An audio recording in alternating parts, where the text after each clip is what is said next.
प्रदेश में चुनावों का महाकुंभ शुरू होने वाला है, क्योंकि एक तो 2024 के लोकसभा चुनाव, लेकिन उससे पहले जिन राज्यों के चुनाव हैं उस पर पूरे देश की नजर टिकी हुई है नजर बीजेपी और कांग्रेस की भी। ऐसा क्यों? क्योंकि ज्यादातर इन 3 राज्यों की जिसकी हम बात कर रहे हैं वहां पर कांग्रेस और बीजेपी का सीधा मुकाबला है।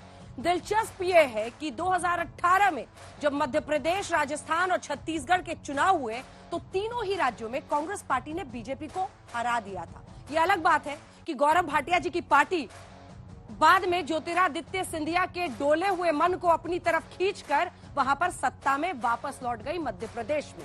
तो कुल मिलाकर आज की चर्चा इस बात पर होगी कि अगर ये वार्म अप मैचेस हैं, राजस्थान, मध्य प्रदेश, छत्तीसगढ़, हालांकि तेलंगाना में भी चुनाव होने हैं, अगर ये वार्म अप मैचेस हैं 2024 की सबसे बड़ी लड़ाई के पहले, तो ऐसे में बीजेपी की रणनीति क्या है कांग्रेस की रणनीति क्या है, का सेंसस का मुद्दा जिसको चुनाव के पहले उठाया जा रहा है, क्या हासिल होगा महिला आरक्षण बिल से जिसे बीजेपी ने पास कराया है। कई सारे मुद्दे जुड़े हुए हैं, लेकिन पीएम के चेहरे पर, मोदी के चेहरे पर बीजेपी दांव लगा रही है। 8 दौरे मध्य प्रदेश के पीएम कर चुके हैं, 6 दौरे प्रधानमंत्री नरेंद्र मोदी ने राजस्थान के कर लिए हैं। एक बार फिर सोमवार को नए सिरे से इन राज्यों का दौरा पीएम करने वाले हैं, जहां पर कई योजनाओं का वो शिलान्यास भी करेंगे।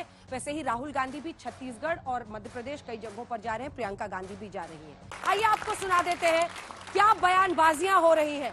और कैलाश विजयवर्गीय ने तो एक बार कह दिया बड़ा नेता, फिर उन्होंने कहा कि बड़ा नहीं पुराना मेरा मतलब था। अब देखिए, जब मंत्री, सांसद, बड़े बड़े दिग्गज नेता आते हैं तो किनकी आंखों में सीएम बनने का सपना समा जाता है, इन सब पर चर्चा करेंगे। पहले जो विरोधाभास है, अच्छा दिग्विजय जी कह रहे हैं आलोक जी की पार्टी के कि देखिए कौन किसको निपटा देता है, सुन लीजिए फिर चर्चा की शुरुआत करें। अंदर से खुश नहीं हूं, सच कह रहा हूं, इसलिए कि मेरी लड़ने की इच्छा ही नहीं थी। हमने तो प्लान ये बनाया था कि रोज 8 सभा करनी है, 5 हेलीकॉप्टर से और 3 कार से, इस प्रकार रोज 8 सभा करनी है इस पूरे चुनाव में। और ऐसा प्लान भी बन गया था, पर आप जो सोचते वो होता क्या, भगवान की जो इच्छा होती वही होता है। मोदी जी घबराए हुए हैं, अमित शाह जी घबराए हुए हैं।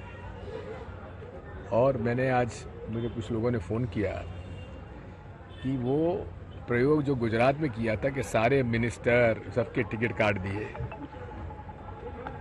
वो यहाँ भी प्रयोग हो सकता है। जनता मन बना चुकी है, कांग्रेस के पक्ष में लहर है।